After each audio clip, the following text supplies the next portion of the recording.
when Terry accused me of infidelity during a business trip and demanded a divorce, his voice booming through the phone. I should have been rattled, yet, strangely, I wasn't. Instead, I remained unnervingly calm, even though his words echoed in the space between us. I knew all too well that this was just another one of his theatrical outbursts, the kind that had become so familiar to me over time. While I could almost feel his emotional tremors on the other end of the line, I was prepared, maybe even more than I realized. His attempt to pull me into his drama seemed almost laughable, as he continued his wild accusations, clashing with the resolve I had built over the years. I found myself vacillating between mild annoyance and a twisted sense of amusement. But then, something shifted. I realized that this wasn't just another trivial argument. This moment, however ugly, was defining. In a rush of clarity, I knew it was my turn to take control of the situation.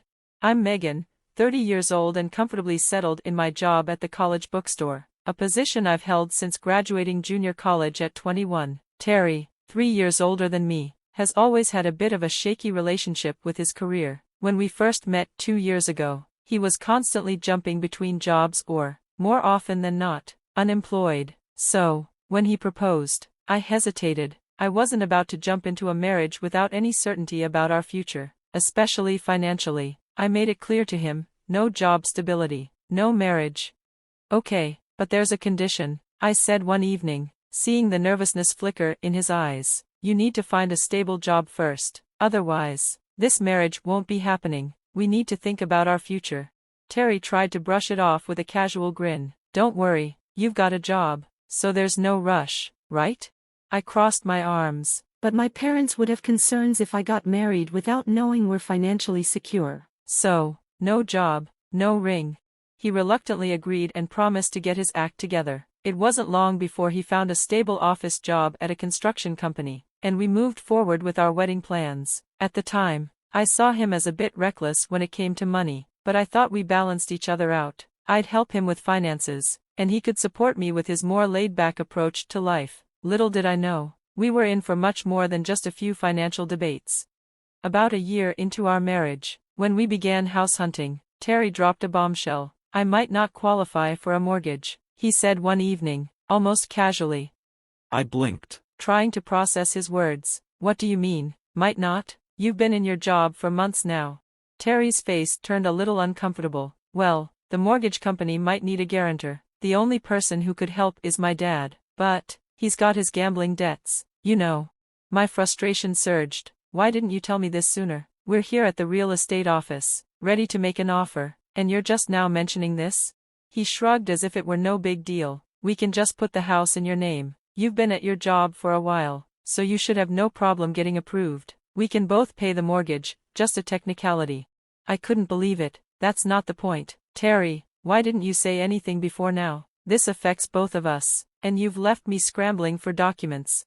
Despite my irritation, we ended up moving forward. I gathered everything we needed for the loan application, including my income statement, and reluctantly agreed to have the house under my name. Doubt lingered in the back of my mind.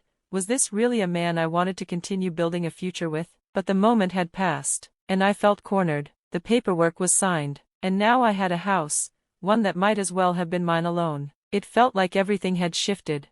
Then came another surprise. I was talking to Dad. Terry casually mentioned one night, his tone light. He's having some trouble with his debts, and he might lose his house. He's thinking of moving in with us. What do you think? I stared at him, incredulous. What? Why would you even consider that without discussing it with me first? Terry sighed. He's in a tough spot. My brother's overseas, and I'm the only one who can help. It's just temporary, at least until he gets things sorted. But we're barely getting by with just us, and having him move in, that's a huge ask, I said, my voice rising. He didn't seem to care. Well, if he moves in, we could split the living expenses. That's the problem, I snapped. You're all about money, but you don't contribute any. You promised we'd split the mortgage, but I'm the only one paying. You don't even help with that. You can't just expect everything to be on me. Terry mumbled something under his breath about not wanting to discuss money and stormed out of the room. It was a pattern. Every disagreement ended with him retreating and leaving me to stew in my frustration. He never took responsibility for the issues between us, and I couldn't keep pretending that everything was fine. Yet, through all of this, There was one thing that remained constant: Terry's relationship with his family. He'd started taking more and more interest in his parents' financial situation and even began consulting with real estate agents about selling their home. I overheard snippets of his discussions, and though they did little to ease my anxieties, there was something oddly reassuring in the fact that he was finally taking action on something. But the idea of his parents moving in after selling their house loomed over me like an oppressive cloud. As Terry spent more and more weekends away for business, I began to notice a shift. He seemed more distant, both physically and emotionally. And then, one evening, I ran into Bruce, a young employee from the real estate company he had been working closely with. Bruce had always seemed like a nice guy, and I'd met him a few times at our house during Terry's consultations. Over tea, we chatted like old acquaintances, and I found myself enjoying the conversation. He was calm, rational, nothing like Terry, whose mood swings often left me walking on eggshells. I never imagined that this casual meeting over tea would spiral into something that would change everything, but when Terry returned from his trip, I was blindsided. "You've been cheating on me, haven't you?" "With Bruce," he accused, his voice dripping with anger. "I'm done. We're getting a divorce. Give the house to my parents and leave now." The words hit me like a slap to the face. I stood there, stunned, my mind racing. Had he really just accused me of infidelity? Of all the absurd things he could have said, this one stung the most. Bruce, the man I'd had tea with for an hour? The next day, Bruce came to my door. "I'm sorry about the visit yesterday," he said, his face full of discomfort. "Terry asked me to reach out to you. There's something you need to know." What Bruce revealed left me breathless. Terry had been planning to frame me for infidelity all along. He'd coerced Bruce into participating in a plot to ruin my reputation and push me out of the house. Terry's motives were twofold. He wanted to escape living with his parents by framing me for cheating and divorcing me, and he was secretly carrying on an affair of his own. His mistress had become the other piece in his twisted scheme. I had always thought Terry was reckless, maybe even a bit lazy, but never this devious. The layers of manipulation and betrayal were far deeper than I had ever imagined. I was stunned when Bruce came clean about his unintentional involvement in Terry's twisted scheme. He apologized repeatedly for his part, but I wasn't about to let Terry's web of lies and manipulation succeed. I feigned cooperation, pretending to go along with the plan while secretly plotting my next move. With Bruce's insider knowledge of the real estate world, we devised a bold counterstrike. His suggestion was audacious, but it was the perfect way to turn the tables. We would sell the house while Terry was away. The shock of returning to find his home gone would be the perfect setup for my confrontation. When the day came, and Terry returned from his trip to be confronted with the sale, I stood firm. I didn't feel an ounce of guilt for what I was about to say. "I know everything, Terry. Bruce recorded all your schemes, the lies, your attempts to frame me for cheating. If you push forward with this divorce, I will seek alimony, and I'll drag you to court," I declared, watching his face morph from confusion to shock. His voice trembled, and for a moment, he stammered, unsure of how to respond. "Why?" was all he managed to ask, genuinely stunned.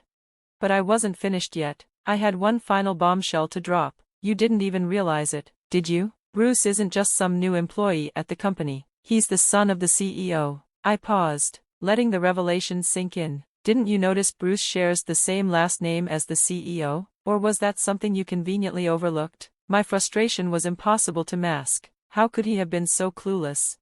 Terry, always quick to dismiss, shrugged. "Bruce's last name isn't that rare," he muttered, as if that was some kind of defense. I stared at him incredulously. "Are you seriously this oblivious?" I shot back, unable to believe what I was hearing. "Yes, I'm serious," he said, clearly rattled now. It slowly dawned on him that Bruce's involvement meant his business dealings were now under scrutiny by the company's top brass. Bruce had probably already informed his father of the whole situation, and if the CEO got wind of Terry's actions, it would spell disaster for him. Realization hit Terry like a freight train. "Look, fine," he muttered, sounding defeated. "I'll check it out, but if you're lying, I'll find out," he said, his voice shaky, and just like that, he hung up, his anger and confusion leaving him speechless. It didn't take long for Terry to see the full repercussions of his actions. The real estate company, owned by Bruce's father, severed all ties with him, cutting off any further dealings or assistance with his family's property. His standing at work crumbled. As for me, With the house now sold, there was nothing left to tie me to him. I moved into a new apartment, thanks to Bruce's help, and began the long and exhausting process of divorce. Despite all the strides I had made toward my freedom, Terry wasn't ready to let go. "I'm sorry, Megan, please forgive me," he begged over the phone. His voice, once commanding, was now pitiful, but I wasn't moved. "It's too late for apologies," I replied coldly. "You tried to manipulate me using someone else. Why should I believe anything you say now?" "Don't say that. After the divorce, you can be with that other woman, right? That's what you wanted, isn't it?" His voice was almost pleading now, as if he expected me to fall back into his trap. I let out a bitter laugh. "Yeah, well, she had someone else she liked. She dumped me. What a sorry tale that is. But don't get the wrong idea. You're not going to win me back with your pathetic lies." I ended the call with a heavy sigh, resolved in my decision. Despite my efforts to keep my new address hidden, Terry kept calling. Each time, he begged, pleaded for another chance, swearing he'd change. But I was done with him. His hollow promises meant nothing to me anymore. It wasn't just Terry who was reaching out. My mother-in-law began calling, her voice desperate and full of guilt. "Please, Megan, we'd be lost without you. It's not just about the house, is it?" I snapped back, my patience worn thin. "There is no house left, remember? We're not heartless, but we're not going back to that toxic situation." "You wanted the money, didn't you?" I added, finally voicing the truth that had been nagging at me all this time. "No, that's not it." "You're being unfair." "You don't understand," she cried, but I was done listening. Her words were hollow to me now, manipulation cloaked in concern. Terry's manipulative tactics continued, but I held my ground. During the divorce proceedings, his family tried every angle to gain some advantage. My father-in-law, his voice laced with condescension, tried to guilt me into submission. He asked if I was neglecting my duties as a daughter-in-law by not helping his wife more. It was a low blow, and I wasn't having any of it. His accusations became unbearable, and he threatened to make me regret my decision. I didn't flinch. I recorded the entire conversation and took it to my lawyer. It turned out that his threats, loud and clear, were legally actionable. I informed Terry of this. His family's aggressive tactics would not deter me. I had the evidence I needed to back up my case. Finally, faced with mounting pressure from both the legal system and the business fallout, Terry reluctantly agreed to the divorce terms. I had won, but the victory felt hollow. My liberation from his toxic grasp was bittersweet. After the divorce, Terry's career sank to new lows. His colleagues distanced themselves, and his responsibilities at work shriveled. Financial pressure forced him to sell the family home at a steep loss. And now, he and his parents live in a cramped apartment. His life, once full of promises and excuses, had crumbled before him. He now owes me alimony, a constant reminder of the price he paid for his deception.